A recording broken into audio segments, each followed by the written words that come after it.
요즘 러시아 여성들 사이에서 한국은 단순한 관심의 대상이 아니라 삶을 바꿀 수 있는 유일한 탈출구로 여겨지고 있습니다. 실제로 수많은 러시아 여성들이 한국으로 가기 위한 정보를 밤새 검색하고 비자가 풀리기만을 기다리며 한국어를 혼자 공부하고 있었습니다. 한 러시아 방송국의 PD는 이 낯선 열풍의 이유를 알아보기 위해 직접 카메라를 들었습니다. 하지만 이 여정은 예상보다 훨씬 깊은 이야기로 그를 이끌게 되었죠. 도대체 어떤 이유로 그들은 한국을 그렇게 바라보는 걸까요? 지금부터 함께 그 이야기를 만나보시죠. 저는 엘레나 바실리예브나입니다.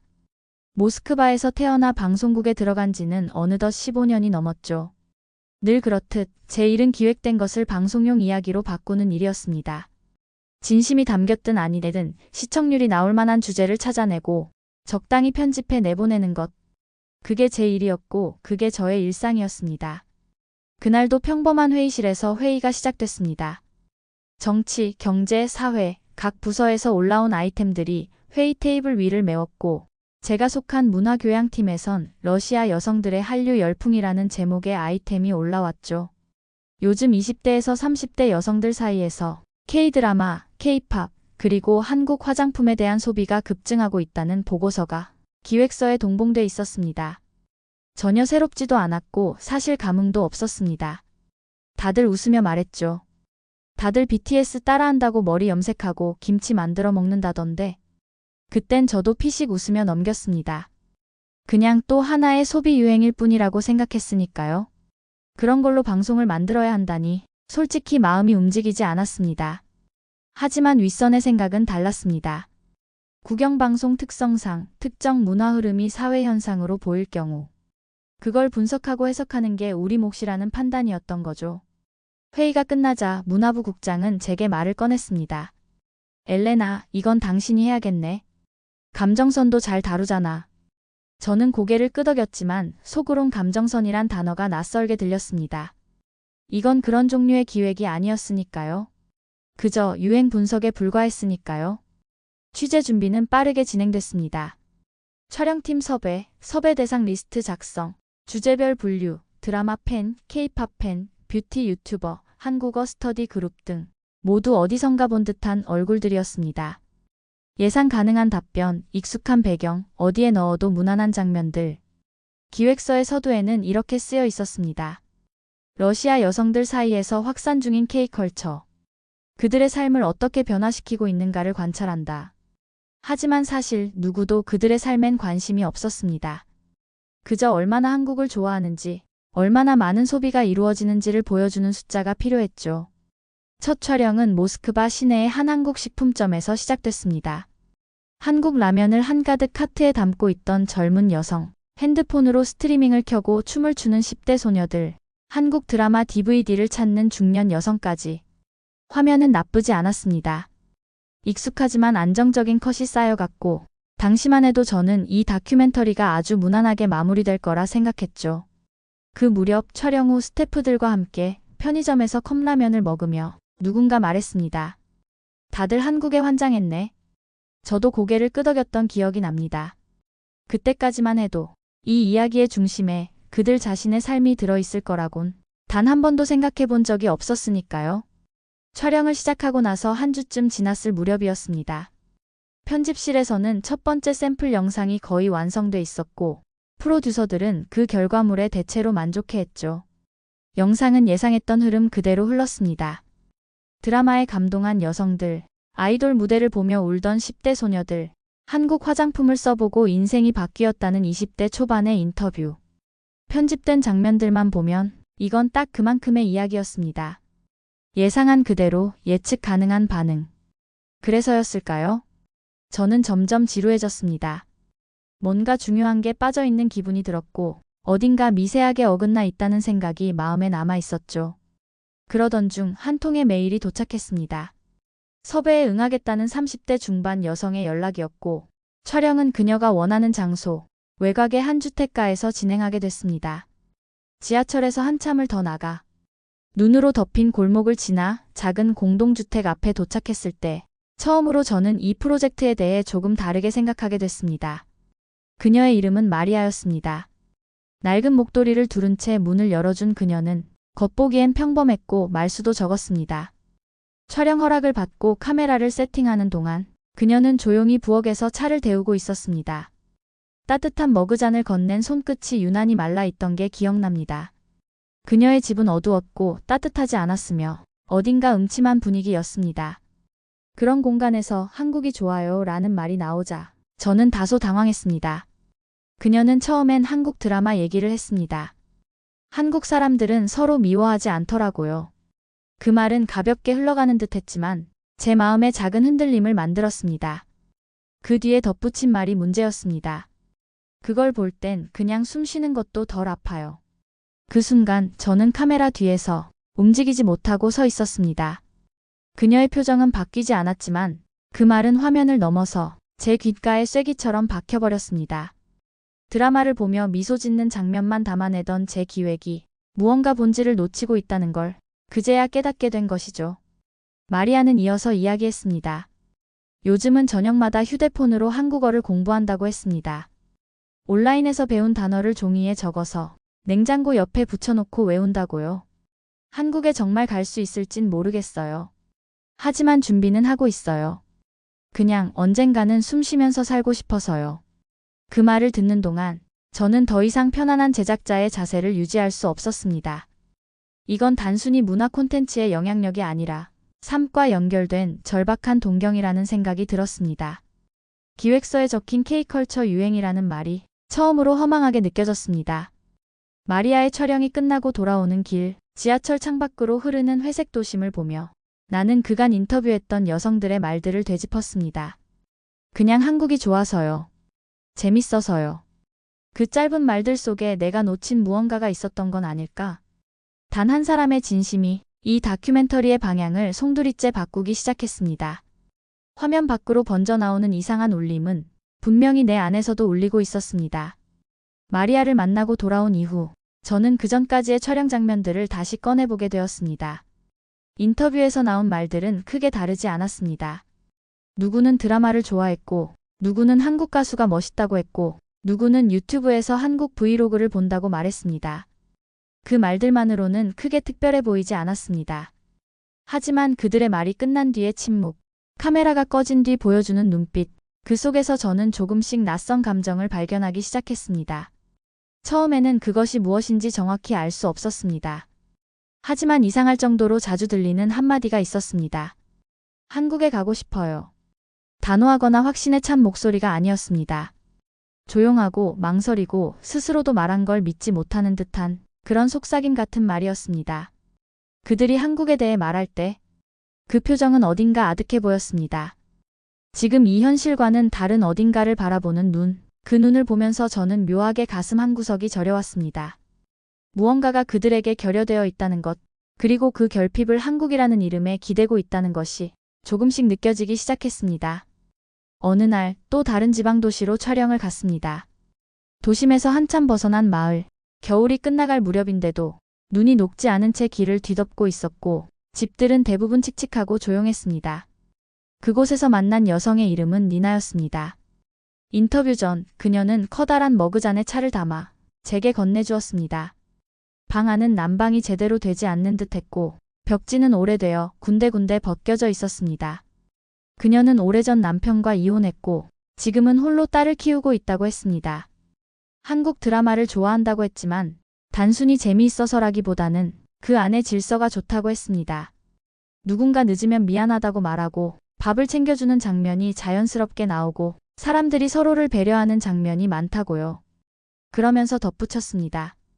그냥 거긴 사람들이 좀 더 인간적으로 살아가는 것 같아서요. 그 말에서 어떤 현실적인 갈망이 느껴졌습니다. 삶에 지친 사람만이 할 수 있는 말이었습니다. 그녀의 딸이 방에서 나왔을 때 저는 더 이상 한류 다큐멘터리의 촬영을 하고 있다는 생각이 들지 않았습니다. 그건 삶의 조각들을 조용히 들여다보는 시간에 가까웠습니다. 카메라에는 담기지 않는 삶의 결핍이 공기처럼 방 안을 채우고 있었고 그 결핍을 한국이라는 나라가 아주 멀리서 비추고 있다는 느낌이 들었습니다. 그 이후에도 몇 명의 여성들을 더 만났습니다. 대부분 평범한 사람들이었고 직업도 다르고 나이도 달랐습니다. 하지만 하나같이 말끝에는 한국이 있었습니다. 거긴 겨울에도 지하철이 멈추지 않는다면서요. 서울은 밤에도 혼자 걸을 수 있대요. 한국 병원은 예약을 하면 기다리지 않아도 된다고 들었어요. 처음엔 그 말들이 그냥 외국에 대한 환상처럼 들렸지만 곧 알게 되었습니다. 그들이 바라는 건 환상이 아니라 지극히 기본적인 삶의 안정이었습니다. 전기가 끊기지 않는 집, 차가운 말보다 따뜻한 말이 오가는 식탁, 혼자 있어도 두렵지 않은 거리. 그들이 한국을 바라보는 건 그곳이 특별해서가 아니라 자신들의 일상이 너무 무너져 있기 때문이라는 걸 조금씩 깨닫게 되었던 겁니다. 그리고 저는 그때부터 이 다큐멘터리를 어떻게 마무리해야 할지 도무지 감이 잡히지 않았습니다. 처음엔 단순한 문화 콘텐츠 소비 트렌드를 다루는 기획이었는데 지금은 어떤 사람들의 간절함을 제 손으로 다루고 있다는 부담감이 밀려들기 시작했죠. 단지 열풍이나 유행으로 묘사하기엔 그 안에 담긴 감정의 결이 너무 깊었습니다. 그 감정이 어쩌면 저 자신에게도 익숙한 것이었는지도 모릅니다.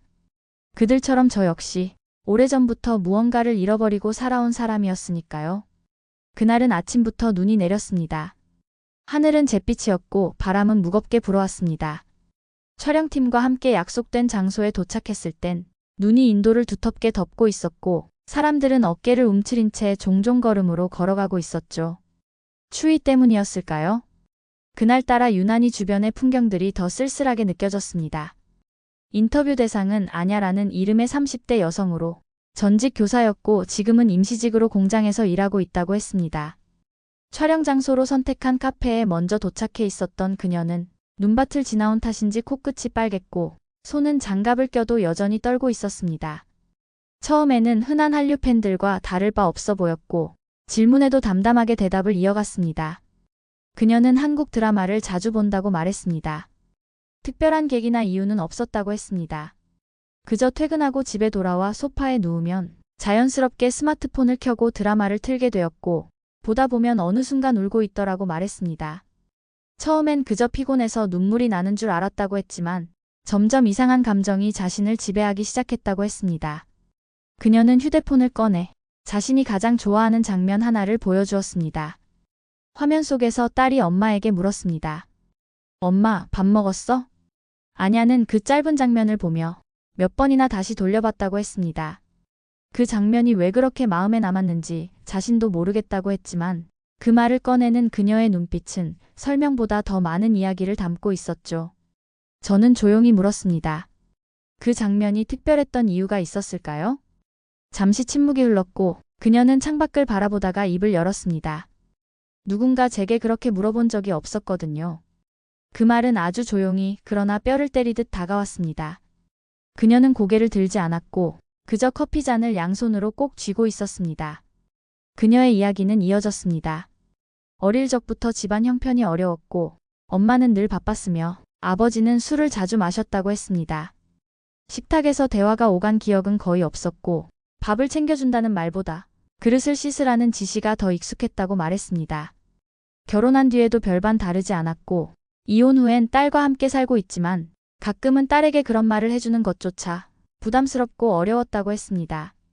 그녀는 말했다기보다 고백하듯이 이야기를 풀어놓았습니다. 자신이 어릴 적부터 듣지 못한 말, 하지만 늘 듣고 싶었던 말. 그 말이 화면 속 드라마에서 너무도 자연스럽게 나오는 것을 보고 눈물이 멈추지 않았다고 했습니다. 그 장면은 제게도 낯설지 않았습니다. 한국 드라마 속에서는 자주 나오는 대사였고 솔직히 저는 그것이 그렇게 감동적인지도 몰랐습니다.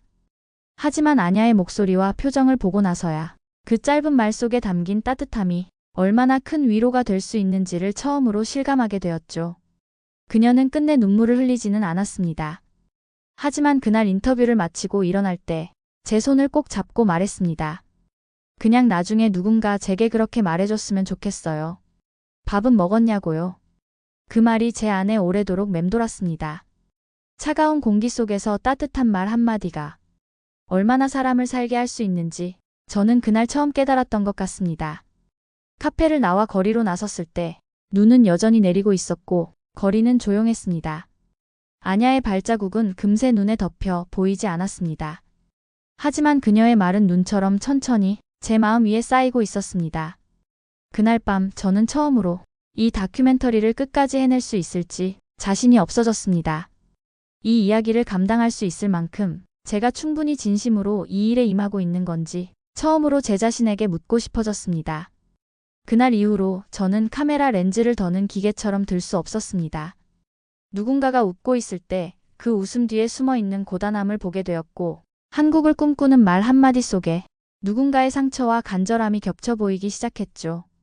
현장에서는 늘 차분한 태도를 유지했지만 저는 점점 무너지고 있었습니다. 기획서에 따라, 제작 일정에 따라 움직이던 그 전에 저는 이제 보이지 않았고, 렌즈 너머의 사람들을 보며 자꾸만 저 자신을 떠올리게 되었습니다. 저는 17살 때 어머니를 잃었습니다. 유방암이었고 빠르게 진행됐습니다. 당시 병원비는 감당하기 어려웠고 치료를 받는 동안에도 제대로 된 설명을 듣지 못한 채 저희 가족은 매일을 버텨야 했습니다. 그 시절을 떠올리면 늘 입안이 말라붙는 기분이 들었습니다. 무력감, 그 단어 외에는 달리 설명할 수 없는 감정이었죠. 어머니를 보내고 난 뒤 저는 20살이 되자마자 집을 떠났습니다. 아버지는 조용한 사람이었고 사실상 정서적인 교류는 거의 없었습니다.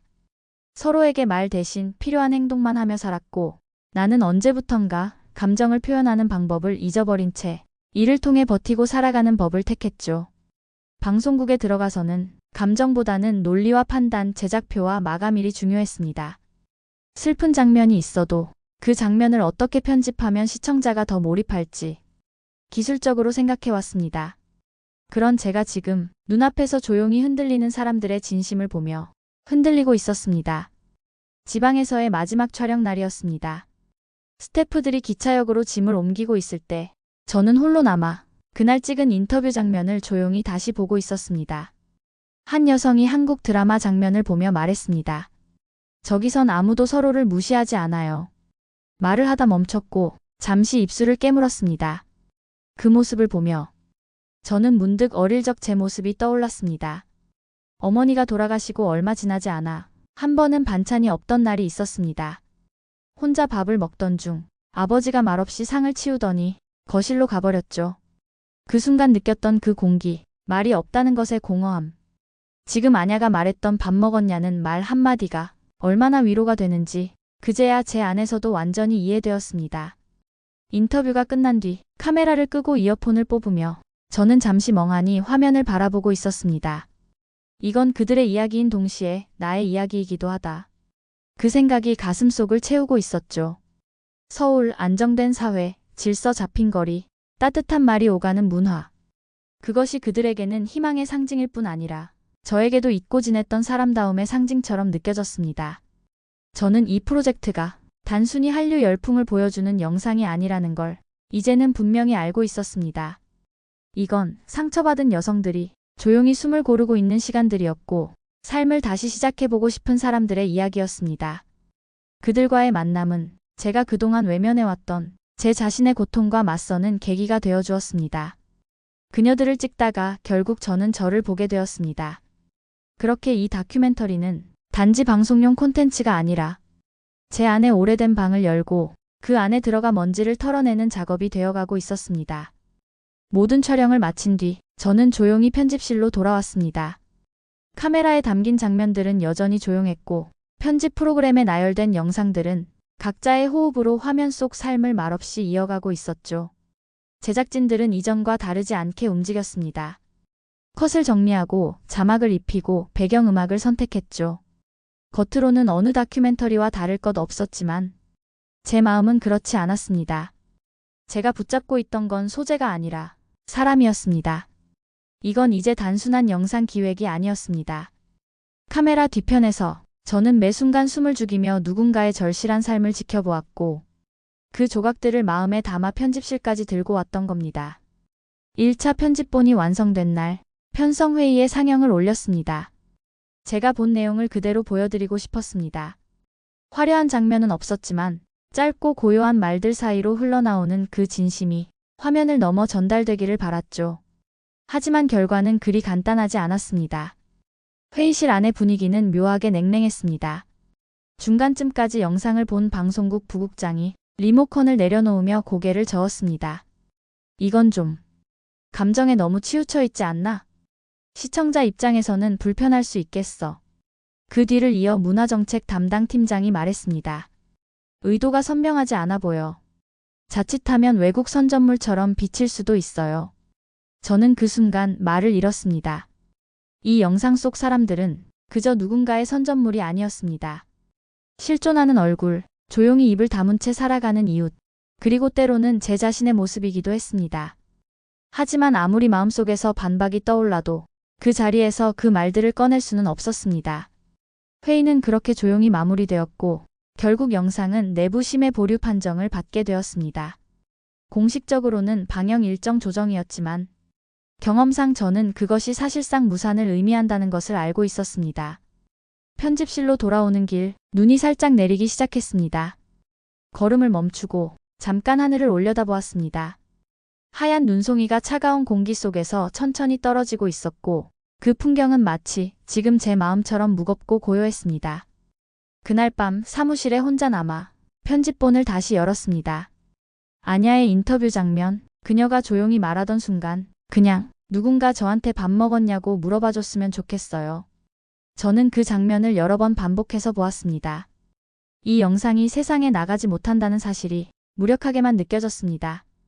그리고 아주 오래간만에 제 속에서 분노라는 감정이 조용히 고개를 들었습니다. 그렇다고 무턱대고 싸울 수는 없었습니다. 저는 회사원이었고 국영방송이라는 체계 안에서 움직이는 사람이었습니다. 하지만 그렇다고 그 이야기를 통째로 덮어둘 수는 없었습니다. 그래서 저는 아무 말 없이 하드디스크 하나를 새로 열고 그날까지 찍은 모든 인터뷰의 원본 영상들을 차례대로 복사해 넣었습니다. 누군가에게 보여주기 위해서가 아니라 저 스스로 지우지 않기 위해서였습니다. 누군가에겐 이 영상이 불편한 이야기일 수 있겠지만 적어도 제게는 이들이 진심으로 한국을 꿈꾸고 있다는 증거였고 누구도 들어주지 않았던 삶의 흔적이었습니다.